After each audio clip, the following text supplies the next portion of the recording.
Hello students, welcome to my channel Physics Made Easy. I hope you are studying hard and thinking even harder.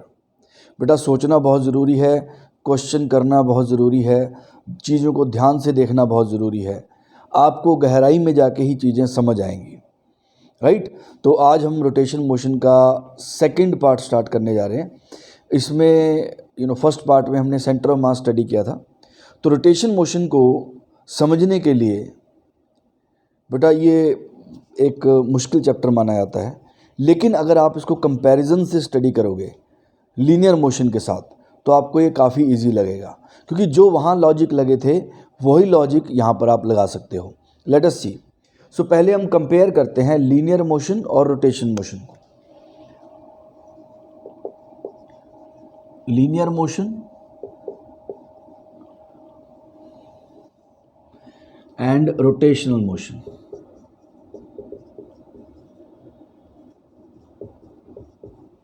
Linear motion में सबसे पहली चीज़ जो हम study करते हैं वो है डिस्प्लेसमेंट एस, जिसको हम मेजर करते हैं मीटर में. डिस्प्लेसमेंट यानी कि ऑब्जेक्ट कितना डिस्प्लेस हुआ, राइट. तो रोटेशन मोशन में बेटा एंगुलर डिस्प्लेसमेंट आता है, रेडियन. क्योंकि कोई ऑब्जेक्ट जब घूमेगा, मान लो ये ऑब्जेक्ट है, जब ये घूमेगा, मान लो ये यहाँ से यहाँ गया, तो इसने क्या किया, एंगुलर डिस्प्लेसमेंट किया, राइट. मान लो ये मार्कर है, ये मार्कर मान लो यहाँ से यहाँ आ गया, तो ये बेटा रोटेट हो गया. कितना एंगल आप देख सकते हो, 90 डिग्री या फिर π/2 रेडियन. तो ये कितना रोटेट हुआ है, 90 डिग्री या फिर π/2 रेडियन. तो इसमें एंगुलर डिस्प्लेसमेंट आई है. अगर ये ऑब्जेक्ट बेटा ऐसे सीधा जाता है तो ये लीनियर डिस्प्लेसमेंट है, लेकिन ये आपकी एंगुलर डिस्प्लेसमेंट है. ओके. उसके बाद नेक्स्ट चीज़ हम इसमें पढ़ते हैं वेलोसिटी. वेलोसिटी क्या होता है बेटा, ds/dt, मीटर पर सेकेंड. तो ऐसे ही यहाँ पर क्या आ जाएगा, angular velocity omega. Omega equals to d(θ/dt) और इसके यूनिट क्या होंगे, रेडियन पर सेकेंड. इसके बाद बेटा रेडियन पर सेकेंड यानी कितना रेडियन पर सेकेंड एंगल कवर हो रहा है. वेलोसिटी के बाद आएगा एक्सेलरेशन. एक्सेलरेशन क्या होता है, dv/dt, या फिर आप इसको d²s/dt² भी लिख सकते हो. तो यहाँ पर बेटा क्या आ जाएगा, alpha, angular acceleration. Angular acceleration किसके इक्वल होता है, dω/dt, rate of change of angular displacement, right. And this is equals to d²θ/dt². इसके यूनिट क्या हो जाएंगे, रेडियन पर सेकेंड स्क्वायर. इनके आपस में रिलेशन भी होते हैं बेटा. ये सब हमने बहुत डिटेल में सर्कुलर मोशन में स्टडी किया है. तो आप इसको अगर और डिटेल में पढ़ना चाहते हो, सर ये कहाँ से आए हैं, क्योंकि ये वही हैं जो हमने सर्कुलर मोशन में स्टडी किए थे. तो v equals to r omega होता है and a equals to r alpha, right. Linear velocity और एंगुलर वेलोसिटी का रिलेशन. एरोप्लेन पास कर रहा है बेटा, जस्ट ए सेकेंड. तो v equals to r omega and a equals to r alpha. r is the radius of the circle, ठीक है. तो ये आप you can see linear displacement किससे रिप्लेस हो गया, एंगुलर डिस्प्लेसमेंट. लीनियर वेलोसिटी किससे रिप्लेस हो गया, एंगुलर वेलोसिटी. लीनियर एक्सेलरेशन किससे रिप्लेस हो गया, एंगुलर एक्सेलरेशन से. उसके बाद बेटा यहाँ पर नई चीज़ क्या आती, इसके बाद अगली चीज़ क्या आती है, मास m. अब मास के कॉरस्पॉन्डिंग यहाँ पर मास भी एक नई चीज़ से रिप्लेस हो जाएगा बेटा. इसको हम बोलते हैं I. I होता है मोमेंट ऑफ इनर्शिया. आपके दिमाग में आएगा सर ये क्या होता है. आज का पूरा लेक्चर बेटा इस पे लगेगा, और रादर 2 से 3 लेक्चर इस पे लगने वाले हैं. न्यूमेरिकल्स के साथ अच्छे से आपको समझ आएगा. लेकिन ये इसके लिए आपको बिल्कुल, और यस बेटा मैं बार बार बोलता हूँ एक्सक्यूज मी, जब आप पढ़ते हो तो आप बिना डरे रिलैक्स होकर दिमाग को खुला छोड़ के पढ़ा करो. उससे आपको चीज़ों को समझने में बहुत हेल्प मिलेगी. डरना नहीं है. कई बार हम डर के बैठे होते हैं और पता नहीं कितना मुश्किल है. ऐसा नहीं है. आप अगर एफर्ट लगाओगे तो आपको चीज़ें आसान लगेंगी. तो आई क्या है, मूवमेंट ऑफ इनर्शिया. मास किस में मेजर होता है, केजी, किलोग्राम में. तो यहाँ मूवमेंट ऑफ इनर्शिया किस में मेजर होती है, किलोग्राम मीटर स्क्वायर. इसको जैसे बेटा मास जो होता है, it is the measure of linear inertia. इसका मतलब क्या है बेटा, आपके सामने आपके सामने एक टेबल रखा है, डाइनिंग टेबल, और एक चेयर रखी है, डाइनिंग टेबल की चेयर। आप दोनों को पुश करो तो चेयर को भी सेम एफर्ट से पुश करो और डाइनिंग टेबल को भी सेम एफर्ट से पुश करो, तो आपको क्या डिफरेंस दिखाई देगा? जो आपका चेयर होगा उसकी एक्सेलरेशन ज़्यादा होगी, जबकि डाइनिंग टेबल की एक्सेलरेशन कम होगी। क्यों? क्योंकि डाइनिंग टेबल का मास ज़्यादा है। तो मास ये बताता है कि किसको मूव करना कितना मुश्किल है। It is the measure of inertia. लेकिन बेटा किसी चीज़ को रोटेट करना कितना मुश्किल है, वो अकेला मास पे डिपेंड नहीं करता, वो हम अभी देखेंगे। तो रोटेशन में मास के साथ साथ डिस्ट्रीब्यूशन ऑफ मास भी मैटर करता है, यानी कि ऑब्जेक्ट की शेप क्या है ये भी मैटर करती है। सुनो बेटा, देखो सिंपल, जैसे मान लेते हैं कि ऑब्जेक्ट है 2 kg और एक ये ऑब्जेक्ट है 2 kg। अगर आप इनके ऊपर 10 न्यूटन फोर्स लगाते हो तो दोनों की एक्सेलरेशन जो है वो 5 आएगी, राइट। F = ma में जो F = ma फार्मूला होता है उसमें मास जो होता है वो बस मास होता है, उसमें शेप मैटर नहीं करती कि ऑब्जेक्ट की शेप क्या है। शेप कुछ भी हो, F = ma में आपकी एक्सेलरेशन सेम आने वाली है। 10 = 2a, चाहे वो क्यूब है बेटा, चाहे वो कोई भी रैंडम शेप है, तो मास मैटर नहीं करता। तो लीनियर मोशन में शेप मैटर नहीं करती। लीनियर मोशन के अंदर आपकी शेप जो है वो मैटर नहीं करती, लेकिन जब रोटेशन मोशन की बात करते हैं तो शेप मैटर करती है, राइट। आज हम इसको ही अच्छे से समझेंगे। मूवमेंट ऑफ इनर्शिया हमारा टॉपिक है, तो इसको वैसे इसमें और भी सारी चीज़ें रिप्लेस हो जाएंगी बेटा, मैं वो भी एक बार लिख देता हूँ। मूवमेंट ऑफ इनर्शिया के बाद अगली चीज़ जो रिप्लेस होगी, ये मास किससे रिप्लेस हो गया? Movement of inertia. अच्छा, इसमें और कौन कौन से फैक्टर थे आप थोड़ा सोचो। इसमें अगला फैक्टर था बेटा force. Sir force equals to होता है मास इंटू एक्सेलरेशन, तो फोर्स भी रिप्लेस हो जाएगी बेटा। यहाँ पर फोर्स की जगह आएगा टॉर्क, इसको हम बोलते हैं टॉर्क, और ये सिंबल है, इसको बोलते हैं tau. Tau is the name of this symbol, right. So tau equals to, अब मास की जगह क्या आ जाएगा? Movement of inertia, and acceleration की जगह क्या आ जाएगा? अल्फा। सो यहाँ पे F = ma की जगह क्या आने वाला है? Torque = I × alpha. I क्या है? Movement of inertia, and alpha क्या है? Angular acceleration, right. एक और चीज़, यहाँ P होता था बेटा, P = mass into velocity, linear momentum, तो यहाँ पर बेटा एंगुलर मोमेंटम आ जाएगा। थोड़ा सा सोचो, मास की जगह क्या आएगा? I, और V की जगह क्या आएगा? Omega. So angular momentum = I × omega. तो बेटा 2 लेक्चर इस पे लगेंगे, ये भी अलग से स्टडी होगा, इस पे भी 2 से 3 लेक्चर लगते हैं अच्छे से समझने के लिए विद न्यूमेरिकल्स, राइट। तो सबसे पहले आज हमने इसको अच्छे से समझना है, आई क्या होता है, मूवमेंट ऑफ इनर्शिया क्या होता है, उसके बाद हम टॉर्क पढ़ेंगे, उसके बाद एंगुलर मोमेंटम पढ़ेंगे, राइट। अब अच्छा, फोर्स और लीनियर मोमेंटम का रिलेशन F = होता है बेटा dp/dt। ऐसे ही यहाँ पर टाउ किसके इक्वल आ जाएगा? dl/dt। जैसे force is rate of change of linear momentum with time, torque क्या है? Rate of change of angular momentum with time, right. तो बिल्कुल उसी पे ही आपके फॉर्मूले बनेंगे। अच्छा सर, और भी होते थे, एक बार लिख ही लेते हैं हम सारे। और क्या फॉर्मूले होते थे? से kinetic energy sir half mv²। तो आप देखो काइनेटिक एनर्जी यहाँ पे क्या आ जाएगी? Half I ω²। Half mv² object की काइनेटिक एनर्जी जब ऑब्जेक्ट स्ट्रेट लाइन में जा रहा है। लेकिन अगर ऑब्जेक्ट घूम रहा है, रोटेट कर रहा है, रोटेशन के बेस्ट एग्जांपल है आपका सीलिंग फैन। आपकी छत पे जो फ़ैन लगा हुआ है वो रोटेट करता है। दूसरा एग्जांपल आप ले सकते हो, अगर आपके पास पोर्टेबल फ़ैन है, जो टेबल फ़ैन होता है, टेबल पे रखा हुआ है, बस वो ऐसे घूम रहा है। टेबल फ़ैन ऐसे भी घूम सकता है ना बेटा, उसके अंदर ये वाला नहीं होना चाहिए।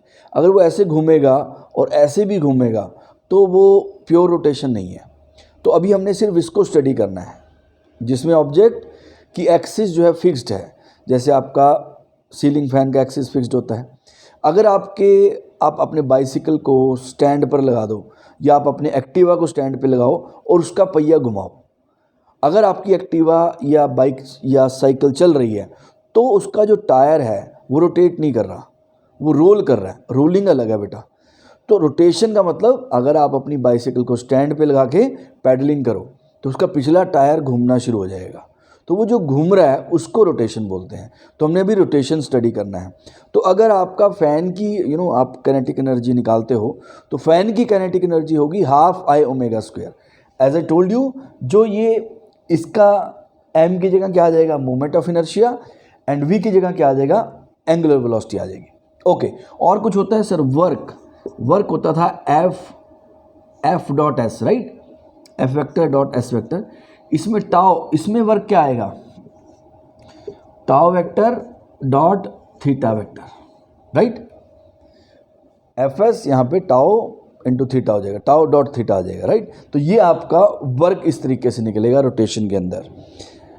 तो आज हमने आई को समझना है, मूवमेंट ऑफ इनर्शिया को समझना है, उससे आपको इस रोटेशन मोशन को समझने में काफ़ी हेल्प मिलेगी। जिन लोगों ने ये पढ़ भी लिया है वो भी आप सोच सकते हो बेटा, रोटेशन मोशन अगर आपको तंग कर रहा है, आपको 3 चीज़ों पे ध्यान देना है। आपको 3 चीज़ें समझनी है। पहले आई समझना है, फिर टॉर्क समझना है, फिर एल समझना है। एक एक करके इनको पकड़ो और एक एक और सीक्वेंस में पहले मूवमेंट ऑफ इनर्शिया समझो, फिर टॉर्क समझो और फिर एंगुलर मोमेंटम समझो। इस सीक्वेंस में आपको अच्छे से रोटेशन मोशन समझ आएगा। तो आज हम अपना फोकस मूवमेंट ऑफ इनर्शिया पे लगाते हैं। Let us see movement of inertia, right. इसके लिए हमें समझना है kinetic energy of a rotating body. अभी आप देखना बेटा नेचर से कैसे मूवमेंट ऑफ इनर्शिया निकल के आएगा। Kinetic energy of a rotating body, मान लो एक बॉडी है वो रोटेट कर रही है, उसकी मैं काइनेटिक एनर्जी निकालने की कोशिश करता हूँ। अब देखना बेटा ध्यान से, ये एक बॉडी है और ये रोटेट कर रही है ओमेगा से, एंगुलर वेलोसिटी इसकी ओमेगा है।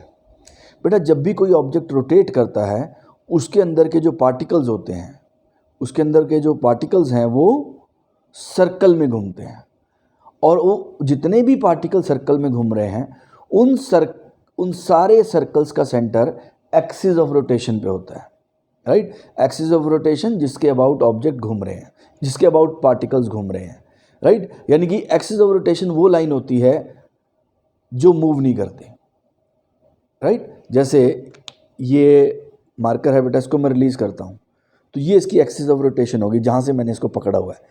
इस जहाँ पे मैंने, अगर मैं यहाँ पे एक मान लो नेल लगा देता हूँ तो वो नेल लगा दिया, मान लो उसके अराउंड ये ऐसे घूम रहा है, तो बेटा वो जो नेल है उसके पार्टिकल, सारे के सारे पार्टिकल रेस्ट पे हैं, तो वो एक्सिस ऑफ रोटेशन होता है। तो जब ये ऐसे घूम रहा है, मान लो ये एक्सिस ऑफ रोटेशन है, ये आपका फर्स्ट पार्टिकल हो गया m1, ये आपका मान लो सेकंड पार्टिकल हो गया।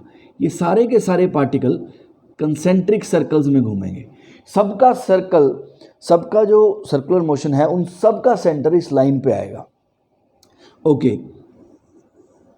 ये m3 मान लो, ऐसे ही मान लेते हैं so on mn, n particle ले लेते हैं सपोज। अब बेटा रोटेशन मोशन की खास बात क्या है, सारे के सारे पार्टिकल्स का जो एंगुलर वेलोसिटी है वो सेम होगा। सारे के सारे पार्टिकल्स की एंगुलर वेलोसिटी सेम है। इसको भी प्रूव कर सकते हो बेटा, हर चीज़ का प्रूफ होता है बेटा, आपको हर चीज़ अच्छे से देखनी है। सर कैसे प्रूव करेंगे, आप अपने घर में ये बेटा छोटा मोटा एक्सपेरिमेंट ज़रूर किया करो, इसके बिना फिज़िक्स समझ नहीं आएगी। अगर आपको फिज़िक्स समझना है तो आपके छोटे छोटे एक्सपेरिमेंट्स करने पड़ेंगे। आपके घर में सीलिंग फ़ैन है, आप सीलिंग फ़ैन के ऊपर क्या करो, डॉट्स लगाओ, राइट। अब मैं आपको थोड़ा सा एग्जांपल देके दिखाता हूँ। मैं क्या प्रूव करने जा रहा हूँ कि सारे के सारे पार्टिकल्स का ओमेगा सेम होता है। ये आपका सीलिंग फ़ैन है, मान लो ये इसका एक ब्लेड है, ठीक है। बाकी नहीं बनाऊंगा ताकि आपको कन्फ्यूजन ना हो। तो एक पॉइंट मैंने यहाँ लिया, एक पॉइंट यहाँ लिया। अब बेटा मान लो ये चक्कर लगा के आ गया है। अब आप सोच सकते हो जितने टाइम में ये पूरा चक्कर लगाएगा उतने ही टाइम में ये वाला पॉइंट भी पूरा चक्कर लगाएगा, राइट। यानी कि टाइम पीरियड सेम हो गया सबका। आप एक और पॉइंट ले लो बेटा, ये भी अपना चक्कर कंप्लीट करके सेम टाइम में यहाँ पे आएगा। तो सबका टाइम पीरियड सेम है। एंड ओमेगा क्या होता है बेटा, 2 पाई अपॉन टाइम पीरियड। ये भी आप सर्कुलर मोशन देखो बेटा, उससे ये आपको याद रखनी चाहिए बेटा। यही चीज़ें आपके बेसिक्स होते हैं। आपको सब लोग बोलेंगे, सब टीचर्स बोलेंगे बेसिक्स को पकड़ो, लेकिन बेसिक्स होता क्या है आप ये सोचो। यही बेसिक्स होते हैं बेटा, जो भी चैप्टर से पहले हम देखते हैं, और जो छोटा छोटा मैथमेटिक्स होता है, पाइथागोरस थ्योरम, ट्रिग्नोमेट्री का यूज़, स्क्वेयरिंग करना, क्यूबिंग करना, इक्वेशन सॉल्व करना, ये सब बेसिक्स होते हैं, राइट। तो अब यहाँ से हमने प्रूव कर दिया कि रोटेशन मोशन में जितने भी पार्टिकल हैं उन सब का टाइम पीरियड जो होता है बेटा वो सेम होता है, राइट। यानी उसके बाद एंगुलर वेलोसिटी सेम होती है, सेम एंगुलर वेलोसिटी के साथ वो घूम रहे हैं। ओके, तो अब हम लिखते हैं kinetic energy of first particle. First particle की काइनेटिक एनर्जी लिखते हैं हाफ m1v1 स्क्वायर। अब v की वैल्यू हमें पता है बेटा r ओमेगा, इसके सर्कल की रेडियस ले लेते हैं r1। सो आ गया हाफ m1 r1 ओमेगा का स्क्वायर। तो क्या बन जाएगा, half m1 r1 square omega square. ये फर्स्ट पार्टिकल की काइनेटिक एनर्जी आ गई। ओके, सेकंड पार्टिकल की काइनेटिक एनर्जी, अब सेकंड की लिखो बेटा, क्या बन जाएगा, half m2 r2 square omega square. मैंने आपको पहले ही बोल दिया ओमेगा सबका सेम होने वाला है। ओके, तो ऐसे ही बेटा kinetic energy of nth particle, suppose n particles हैं इस ऑब्जेक्ट के अंदर, मान लो n नंबर ऑफ पार्टिकल्स हैं, तो nth पार्टिकल की कितनी हो जाएगी, half mn rn square omega square. तो इस ऑब्जेक्ट की काइनेटिक एनर्जी कितनी है बेटा, इन सबको ऐड कर दो, जितने भी पार्टिकल्स हैं उन सब की काइनेटिक एनर्जी को आप ऐड कर दो, तो आपके पास ऑब्जेक्ट की काइनेटिक एनर्जी आ जाएगी। सो के लिख लेते हैं इसको, equals to half m1 r1 square omega square plus half m2 r2 square omega square up to half mn rn square omega square. अब इसको थोड़ा सा बेटा शेप देते हैं, मतलब इसको आप देखना, हाफ मैंने कॉमन निकाल लिया, ओमेगा भी कॉमन निकालूंगा, half m1 r1 square plus m2 r2 square mn rn square into omega square. बेटा ये जो चीज़ है आप इसको थोड़ा ध्यान से समझो, नेचर में बहुत सिमेट्री है बेटा, अगर हम देखें थोड़ा ध्यान से। अब इसको थोड़ा ध्यान से देखो, काइनेटिक एनर्जी लीनियर मोशन में क्या होती है, लीनियर मोशन में काइनेटिक एनर्जी की क्या वैल्यू होती है, के इक्वल्स टू होता है बेटा हाफ mv स्क्वायर। ये लीनियर मोशन में काइनेटिक एनर्जी होती है जो हमने यहाँ पे लिखी, ये देखो। अब देखो बेटा ध्यान से, अब ये half into something into omega square, यानी कि ये जो समथिंग है ये मास की जगह आ रहा है, यानी कि ये जो समथिंग है ये एंगुलर इनर्शिया है बेटा। ये m क्या है, लीनियर इनर्शिया। m से हमें स्ट्रेट लाइन मोशन की इनर्शिया के बारे में पता लगता है, लेकिन इस चीज़ से हमें रोटेशनल इनर्शिया या एंगुलर इनर्शिया का पता लगता है, राइट। ये टर्म आपको अच्छे से याद रखनी है, angular inertia, right, angular inertia. ये आपको धीरे धीरे समझ आएगी, अभी थोड़ा सा आप आइडिया ले लो। यानी कि मास की जगह ये आ गया। जैसे बेटा मैंने आपको स्टार्टिंग में बताया, मास से क्या पता लगता है, किसी चीज़ को मूव करना कितना इजी या फिर कितना मुश्किल है, राइट। मास से ये पता लगता है। अगर आपके सामने दो स्टोन हैं, एक हैवी है और एक लाइट है, तो हैवी वाले के ऊपर सेम फोर्स से हैवी वाले पे इफेक्ट कम आएगा, यानी एक्सेलरेशन उसकी कम आएगी, और लाइट वाले स्टोन की एक्सेलरेशन ज़्यादा आएगी, राइट। तो mass is the measure of linear inertia. तो ये जो ये चीज़ आई है m1 r1 square plus m2 r2 square up to mn rn square, हमने इसको इससे कंपेयर कर लिया, यानी कि मास की जगह ये आ गया बेटा। इसी को ही मोमेंट ऑफ इनर्शिया बोलते हैं, हाफ आई ओमेगा स्क्वायर। ये जो क्वांटिटी आई है m1 r1 square plus m2 r2 square up to mn rn square, इस चीज़ को हम क्या बोलते हैं, मोमेंट ऑफ इनर्शिया। ये जो फिजिकल क्वांटिटी आई है, तो अब हमारे पास मोमेंट ऑफ इनर्शिया का फॉर्मूला आ गया। यानी कि अगर बेटा ऑब्जेक्ट रोटेट कर रहा है तो उसकी काइनेटिक एनर्जी आप हाफ mv² से नहीं निकालोगे। हाँ, अलग अलग पार्टिकल की निकाल के फिर ऐड कर सकते हो, वो अलग चीज़ है। लेकिन बेटा काइनेटिक एनर्जी ऑफ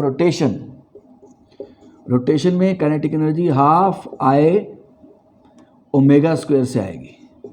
मास की जगह क्या आ गया, moment of inertia, and velocity की जगह क्या आ गया, एंगुलर वेलोसिटी। अब हम मोमेंट ऑफ इनर्शिया के बारे में बात करते हैं।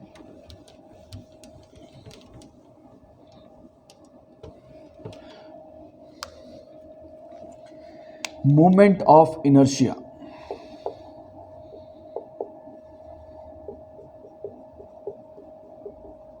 बेटा मोमेंट ऑफ इनर्शिया का फॉर्मूला हमारा बन गया, क्या बन गया,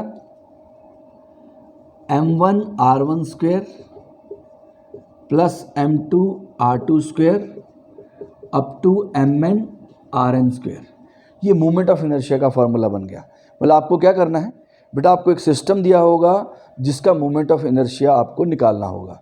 तो आपको क्या करना है, उसके पार्टिकल्स, जैसे पहला पार्टिकल जिसका मास है m1, उसके पार्टिकल के मास को किससे मल्टीप्लाई करना है, square of the distance. Sir square of the distance कहाँ से, डिस्टेंस लेना है बेटा एक्सिस ऑफ रोटेशन से, और उसके स्क्वायर से मल्टीप्लाई करना है, m1r1²। फिर दूसरा पार्टिकल पकड़ना है, फिर तीसरा, एंड सो ऑन। जितने भी पार्टिकल होंगे उनको उससे मल्टीप्लाई करना है, किससे, square of the perpendicular distance. मान लेते हैं ये एक सिस्टम है, ये फर्स्ट पार्टिकल है सिस्टम के अंदर, ये इसका पहला r1 डिस्टेंस हो गया। ये मान लेते हैं बेटा सेकंड पार्टिकल है, इसका डिस्टेंस r2 हो गया। ये मान लेते हैं थर्ड पार्टिकल है, इसका डिस्टेंस r3 हो गया। ये सारे डिस्टेंस परपेंडिकुलर डिस्टेंस लेने हैं। तो अगर आपको इसका मोमेंट ऑफ इनर्शिया निकालना है, क्या करना पड़ेगा बेटा, m1r1² plus m2r2² plus m3r3²। तो वो इस सिस्टम का मोमेंट ऑफ इनर्शिया होगा अबाउट दिस एक्सिस। देखो बेटा, अगर एक्सिस चेंज हो जाए तो मोमेंट ऑफ इनर्शिया भी चेंज हो जाएगा। इसके हम इंपॉर्टेंट बातें लिख लेते हैं। डिस्कशन, सबसे पहला MOI। बेटा अब इसका एब्रीवेशन यूज़ करेंगे, मोमेंट ऑफ इनर्शिया नहीं लिखेंगे, सीधा MOI लिखेंगे। मोमेंट ऑफ इनर्शिया, सबसे पहली चीज, moment of inertia is a scalar quantity, scalar quantity है। सेकंड, SI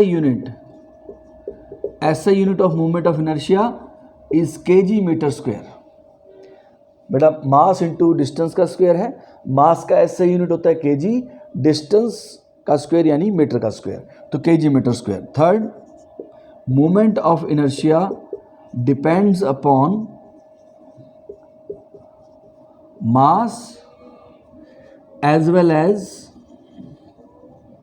डिस्ट्रीब्यूशन ऑफ मास।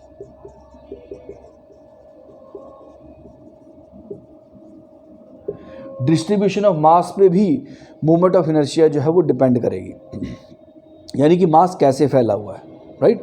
देखो मास अगर दूर फैला होगा, पार्टिकल दूर दूर होंगे तो मोमेंट ऑफ इनर्शिया बेटा ज़्यादा होगी, अगर पार्टिकल पास पास होंगे तो मोमेंट ऑफ इनर्शिया कम होगी, क्योंकि आप डिस्टेंस के स्क्वायर से मल्टीप्लाई कर रहे हो, right. Fourth, moment of inertia depends upon the axis of rotation.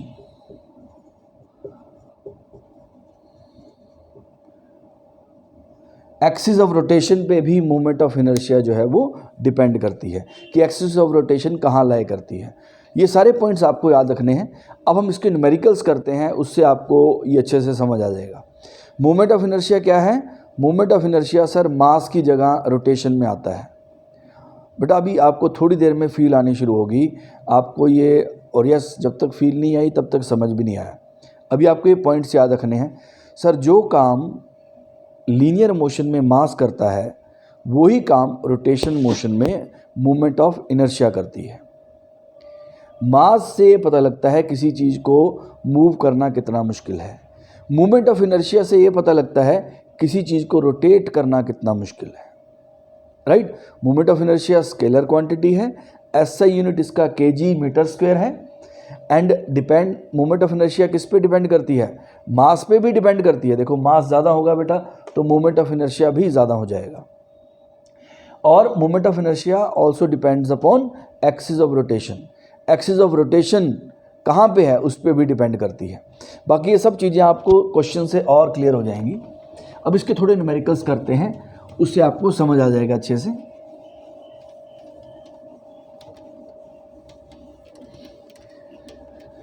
बिल्कुल बेटा इजी क्वेश्चन से हमें स्टार्ट करना चाहिए ताकि उसके बाद आप डीमोरलाइज ना हो। स्टार्टिंग में ही आप अगर डिफ़िकल्ट क्वेश्चन स्टार्ट कर दोगे तो समटाइम्स वो थोड़ा सा डीमोटिवेशन का काम कर सकता है। तो आप स्टार्ट करो इजी क्वेश्चन से, राइट। लेट अस सी फर्स्ट क्वेश्चन करते हैं। ये एक आपको सिस्टम दिया हुआ है, इस सिस्टम में 3 पार्टिकल्स हैं, 2 kg 1 मीटर डिस्टेंस पे है, 4 kg का पार्टिकल मान लो 2 मीटर डिस्टेंस पे है, 3 kg का पार्टिकल 1/3 मीटर डिस्टेंस पे है। ये बोलते हैं कि ये सिस्टम है, इस सिस्टम के अंदर आपको ये 3 पार्टिकल्स दिए गए हैं और उन तीनों पार्टिकल्स का जो डिस्टेंस है from the axis of rotation and yes perpendicular distance, shortest distance वो दिया गया है और हमें वही चाहिए होता है बेटा, ठीक है। तो इस सिस्टम का बोलते हैं मोमेंट ऑफ इनर्शिया फाइंड करो। सिंपल है बेटा, हमारे पास फॉर्मूला क्या है, I = m1 r1 square, m1 into r1 का स्क्वायर, m2 इंटू r2 का square plus m3 into r3 का स्क्वायर। तो कितना बन गया बेटा, ये बन गया 2 + 16 + 1/3, तो कितना बन जाएगा 18 + 1/3 यानी कि 55/3 kg मीटर स्क्वायर। तो इस सिस्टम का मोमेंट ऑफ इनर्शिया इस एक्सिस के अबाउट बेटा इतना है 55/3 kg metre square. Okay, let us try the second question. अब आप खुद भी ट्राई कर सकते हो बेटा, मैं क्वेश्चन जब लिखता हूं आप पॉज कर सकते हो उसके बाद और खुद ट्राई करके वेरीफाई कर सकते हो, right. Let us solve the second question. Find the moment of inertia, MOI मतलब moment of inertia of the system about first part x axis, second part y axis. Okay, system कहाँ है, अभी हम system भी बनाते हैं बेटा।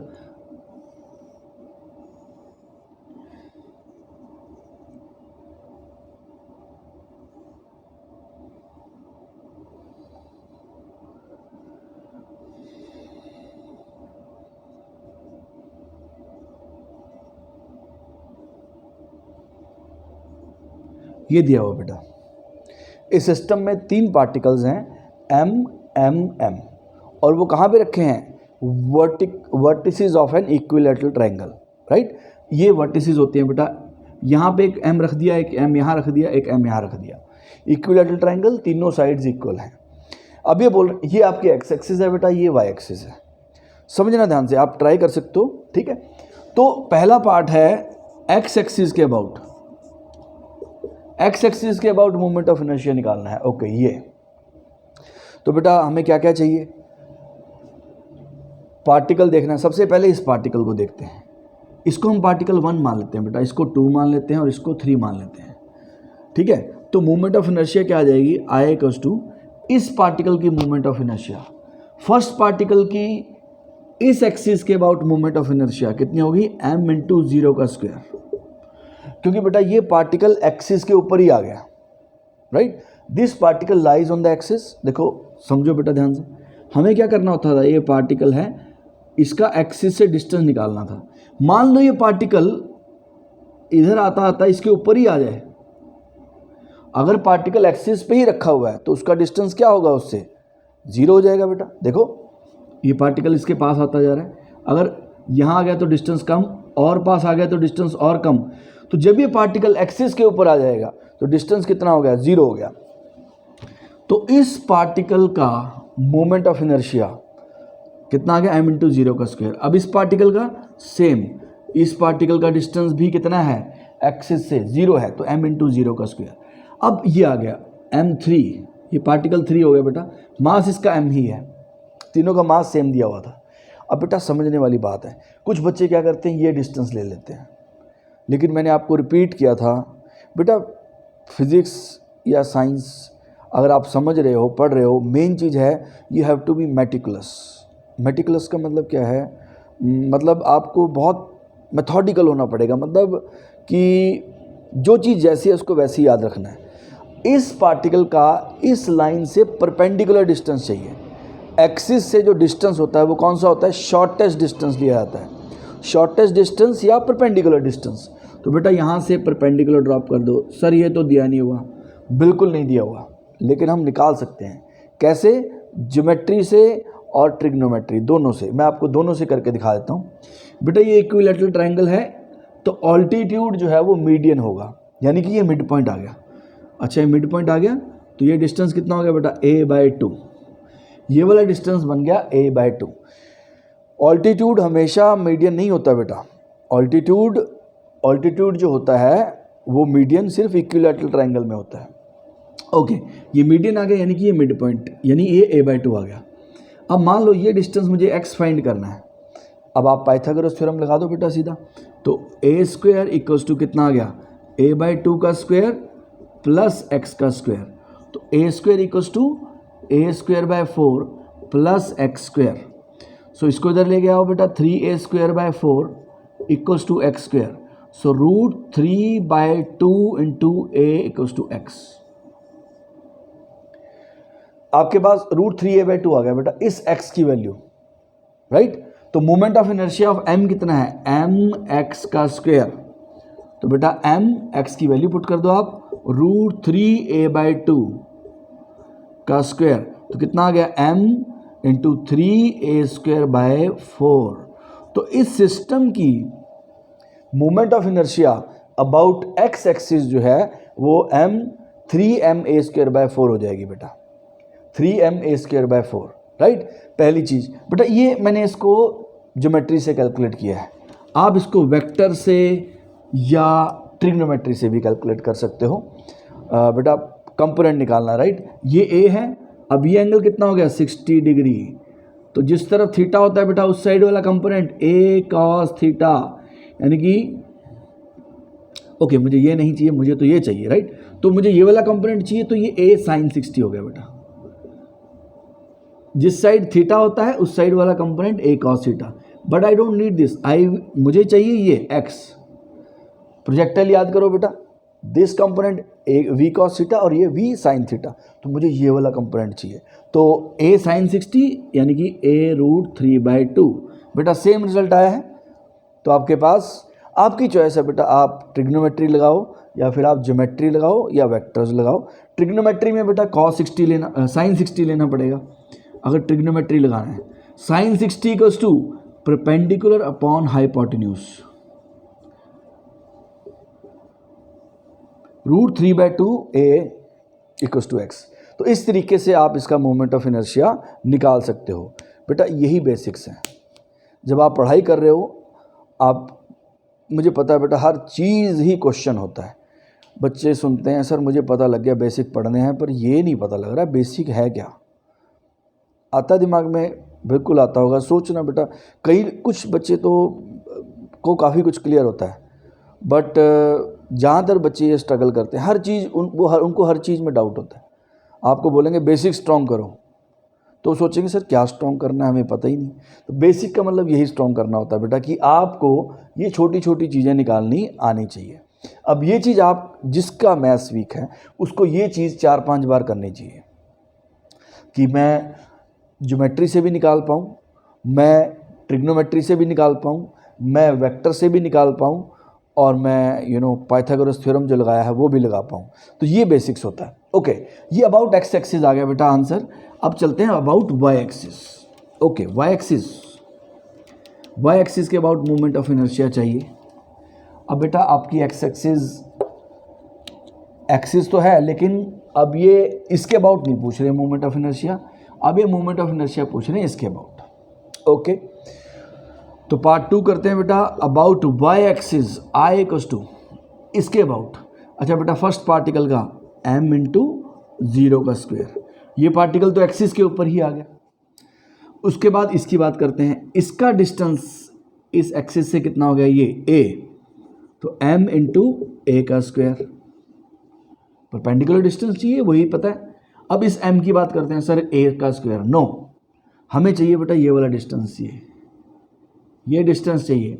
तो ये हमें पता है, ये रेक्टेंगल बन गया बेटा, ये कितना हो गया, a/2 बन गया ये डिस्टेंस। आप इसको भी कैलकुलेट करो बेटा, ये 60 है तो ये ऑल्टरनेट एंगल ये भी 60 हो गया। तो आपको इस ट्रायंगल से भी इसको फाइंड कर सकते हो। अगर इस ट्रायंगल से आप फाइंड करना चाहते हो, ये मुझे फाइंड करना है बेटा ये x, तो इस ट्रायंगल के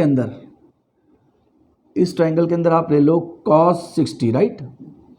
तो cos 60 कितना हो जाएगा, इस ट्रायंगल में थीटा ये है, base upon hypotenuse, x upon base upon hypotenuse x upon a। तो बेटा cos 60 कितना होता है, half equals to x upon a, तो x की वैल्यू आ गई a अपॉन 2, तो ये a/2 आ गया, राइट। तो बेटा अगेन यही बेसिक्स हैं, यही आपको अच्छे से करने हैं। तो इसका मोमेंट ऑफ इनर्शिया कितना आ गया, m इंटू a/2 का स्क्वायर, तो कितना बन जाएगा, ma² प्लस ma²/4, तो 5ma²/4, आई की वैल्यू ये आ गई बेटा। तो इस एक्सिस के अबाउट मोमेंट ऑफ इनर्शिया कितना हो गया, 5ma²/4। अगेन बेटा करना क्या है, सर पार्टिकल पकड़ना है, उसका एक्सिस से परपेंडिकुलर डिस्टेंस निकालना है। अगर निकला नहीं होगा, जैसे इसमें दिया हुआ था, इसका 0 था बेटा, इसका a है, ma², m0 का स्क्वायर। सर इसका नहीं दिया हुआ था, आपने परपेंडिकुलर ड्रॉप किया और वहाँ पर ट्रिग्नोमेट्री या ज्योमेट्री लगेगी बेटा, उसके बाद आपका आंसर आ जाएगा। Okay, let us try the next question. Next question try करते हैं।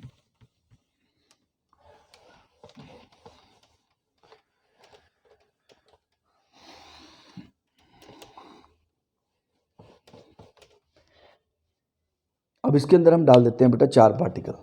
Suppose 4 particles are there,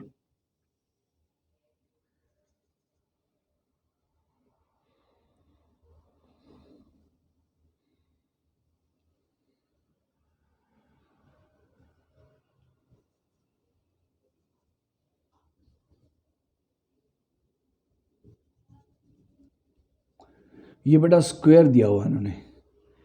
particles are situated at the vertices of the square.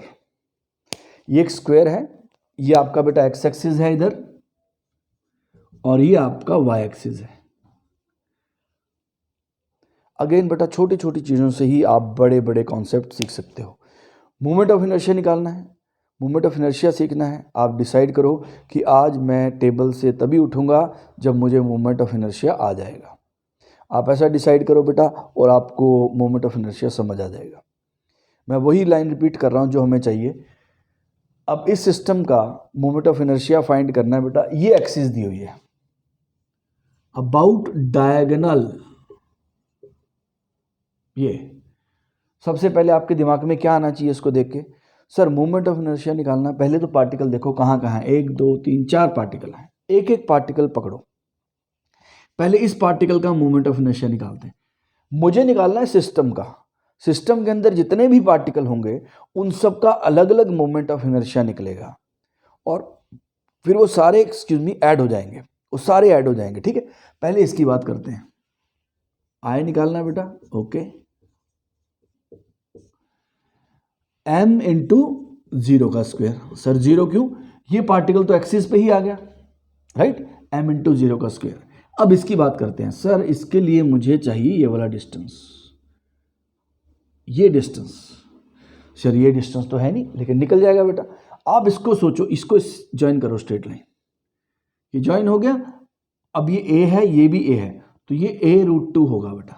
ये पाइथागोरस थ्योरम क्योंकि ये स्क्वायर है, ये एंगल 90 डिग्री का हो गया, राइट। ये सीधा आपके पास आ जाएगा, आप फिर भी मैं कर देता हूँ बेटा, ये x है, ये a है, ये a है, X square equals to A square plus A square. Hypotenuse का स्क्वायर किसके इक्वल होता है? बेस का स्क्वायर प्लस परपेंडिकुलर का स्क्वायर। तो एक्स स्क्वायर कितना आ गया? 2a का स्क्वायर। तो x की वैल्यू आ गई बेटा √2a। लेकिन मुझे चाहिए यहां तक डिस्टेंस। अब diagonals of A square bisect each other, एक नया बेसिक आ गया। अभी आपको याद रखना है, राइट, ये आप लिख लो कहीं पे, जिनको थोड़ा क्लास 10 तक आपने अच्छे से अगर नहीं पढ़ा, लेकिन ये चीज़ें आपको यूज़ होंगी बेटा। अगर कोई बोलता है इनके बिना आप कोई भी एग्ज़ाम क्रैक कर पाओगे या फिजिक्स सीख पाओगे, नहीं सीख पाओगे, इट इज़ एब्सोल्यूट लाई, ऐसा पॉसिबल ही नहीं है। आपको यही चीज़ें सीखनी पड़ेंगी, इनके बिना फिजिक्स समझ नहीं आता बेटा, यूज़ होंगी बेटा ये न्यूमेरिकल्स में। ओके, तो ये डिस्टेंस कितना हो गया? उसका आधा, तो ये हो गया बेटा a√2/2, a√2/2। ओके, तो इसका मोमेंट ऑफ इनर्शिया कितना आ गया बेटा? m इंटू a√2/2 का स्क्वायर। ओके, तीसरे का कितना हो गया? m इंटू 0 का स्क्वायर। ओके, फोर्थ का कितना हो गया बेटा? ये डिस्टेंस भी इसके इक्वल हो गया, डायगोनल्स बाइसेक्ट ईच अदर, ये दोनों इक्वल हैं, तो यानी कि m इंटू a√2/2 का स्क्वायर। ओके, तो आप इसको सिंप्लीफाई करते हैं, ये कितना बन जाएगा बेटा? m a√2 का स्क्वायर 2/2 का स्क्वायर 4। सिमिलरली यहां पर भी ma2/4। ओके, स्क्वायर भी होना चाहिए, तो आपके पास क्या आ गया बेटा? ma²। तो moment of inertia of this system about this diagonal कितना आ गया? ma² आ गया। अगेन बेटा क्या सीखा हमने? सर पार्टिकल देखना है, पार्टिकल को पकड़ना है और उसका एक्सिस से डिस्टेंस निकालना है। कौन सा डिस्टेंस? परपेंडिकुलर डिस्टेंस निकालना है। अगर दिया हुआ है तो बहुत अच्छी बात है, तो हमने इस तरीके से इसको कैलकुलेट किया, right. Late us try the next question. Next question try करते हैं बेटा।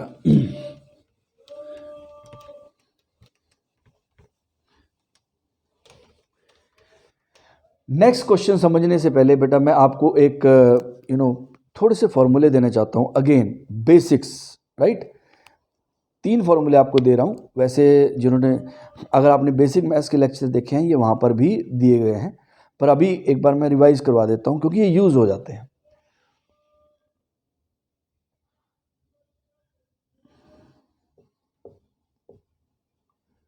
समेशन फॉर्मूले, समेशन के फॉर्मूले अब समझना बेटा ध्यान से। पहला है 1 + 2 + 3 up to n, sum of n natural number. बेटा एक मेथड तो है कि इनको ऐड करो, 1 + 2 + 3 प्लस मान लो 5 तक आ गया। अब बोलोगे सर 1 + 2 3, 3 and 3 6, 6 and 4 10, 10 + 5 15।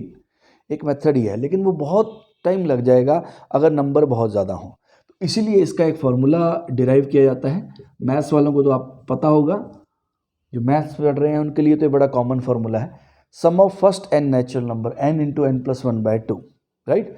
उसके बाद होता है 1² + 2² + 3² up to n², sum of square of n natural number. इसका फॉर्मूला होता है n × 2n+1 × n+1/6, n × 2n+1 + n × n+1/6। सो ये भी आपको याद रखना है, मतलब अगर नंबर का स्क्वायर होके ऐड हो रहा है तो n × 2n+1 × n+1/6। सर ये कहाँ यूज़ होंगे आपके बेटा? ये काफ़ी यूज़ होते हैं, आपको याद रखना है। एक तो अभी आपको यूज़ करवा दूंगा मैं, आप सम ऑफ n³, मतलब नंबर्स के क्यूब ऐड हो रहे हैं, नंबर के क्यूब्स ऐड हो रहे हैं, राइट। तो ये इसका फॉर्मूला आपको पता होना चाहिए। n, सर इसका फॉर्मूला और कम्प्लेक्स होगा? नहीं, इजी होगा बेटा। ये इसका स्क्वायर होता है n × n+1/2 का स्क्वायर। ये फॉर्मूले आपको पता होने चाहिए बेटा। ये भी वही बेसिक्स का पार्ट है कि आपके बेसिक्स स्ट्रांग होने चाहिए, राइट। तो अब हम इसको अप्लाई करेंगे, ये फॉर्मूले कोशिश करो बेटा याद करने की, हो जाएंगे धीरे धीरे। अब ये कहां पर यूज होते हैं आपको अभी दिखाता हूं। एक क्वेश्चन आता है, find the moment of inertia of the system.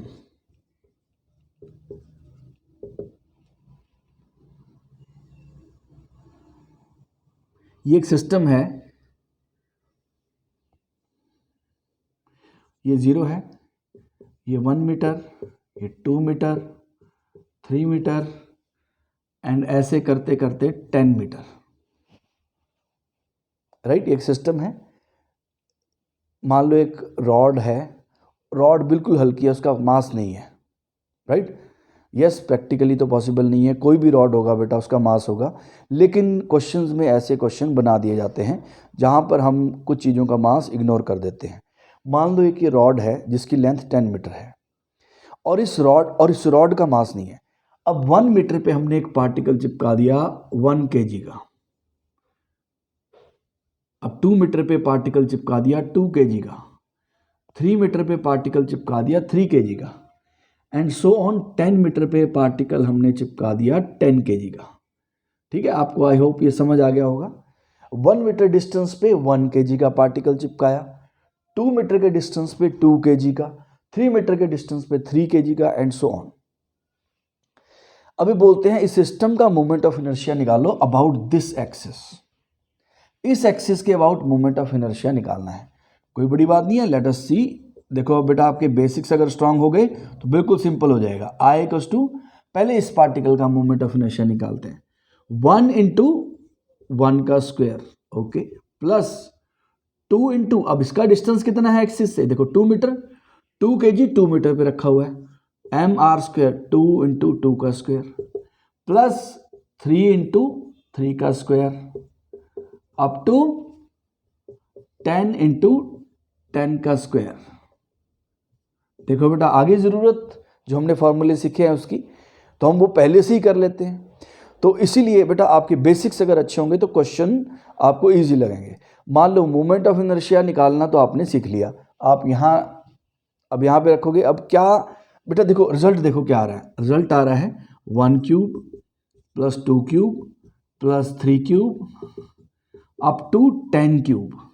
अब यहाँ तक तो आप बिना उसके निकाल सकते हो, बिना मैथ्स के। सर ये तो मुझे समझ आ गया, इसको इसके स्क्वायर से मल्टीप्लाई करना है, इसको इसके स्क्वायर से एंड सो ऑन, यहाँ पहुँच गया। लेकिन यहाँ पहुँच के भी आपका आंसर तो नहीं आएगा, तो आपने हार्ड वर्क कर लिया लेकिन फिर भी आपको मार्क्स नहीं मिलेंगे, तो ये अच्छी बात नहीं है। तो थोड़ा सा और पुश कर लो अगर आप यहाँ तक समझ ही गए हो। अब ये क्या हो गया बेटा, n क्यूब का सम हो गया। तो बेटा कितने n की वैल्यू कितनी हो गई, 10 हो गई। तो फॉर्मूला क्या था, n into n plus 1 upon 2 का होल स्क्वायर। तो कितना आ गया बेटा 55 का स्क्वायर, यानी कि इसको मल्टीप्लाई कर लो बेटा 3025 आ जाएगा kg metre square. Don't worry, मैंने कैलकुलेट कर रखा था तो मुझे याद था, मुझे इसका कोई शॉर्टकट नहीं आता है। यस, कुछ बच्चे वैदिक मैथ्स वगैरह करते हैं, उनको आता होगा, बहुत अच्छी बात है, लेकिन वो आपके ऊपर है बेटा, उसके बिना फिर भी काम चल सकता है, उससे हेल्प जरूर होती है। अगर आपको आते हैं शॉर्टकट्स तो बहुत अच्छी बात है। 55 का स्क्वायर मैंने तो कैलकुलेट करके रखा था तो मुझे याद था 3025 kg मीटर स्क्वायर।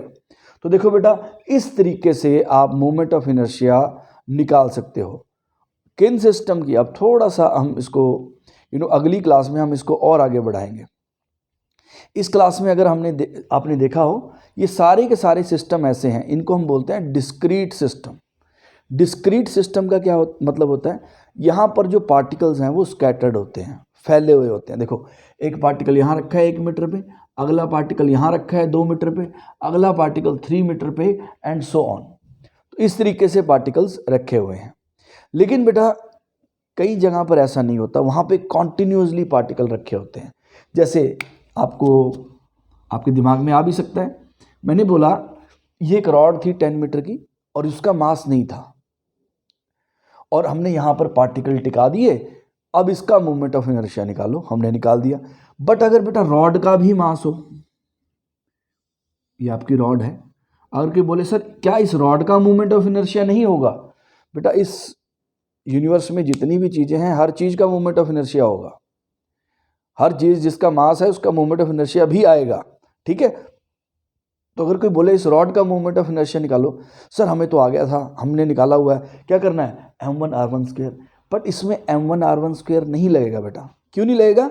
अब देखो इसमें पहला पार्टिकल कहाँ है, रॉड का पहला पार्टिकल होगा यहाँ, फिर अगला उसके एक साथ ही है, तो उनमें गैप नहीं है बेटा, ये कॉन्टिन्यूस सिस्टम हो गया। तो सर इसमें क्या करेंगे? यस, यहीं पर हमें न्यूटन को याद करना पड़ेगा बेटा, कैलकुलस लगेगा इसमें। इसीलिए कैलकुलस इतना इंपॉर्टेंट है।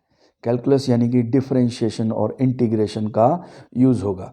तो आज हमने जो मोमेंट ऑफ इनर्शिया निकाले हैं वो किन के निकाले हैं?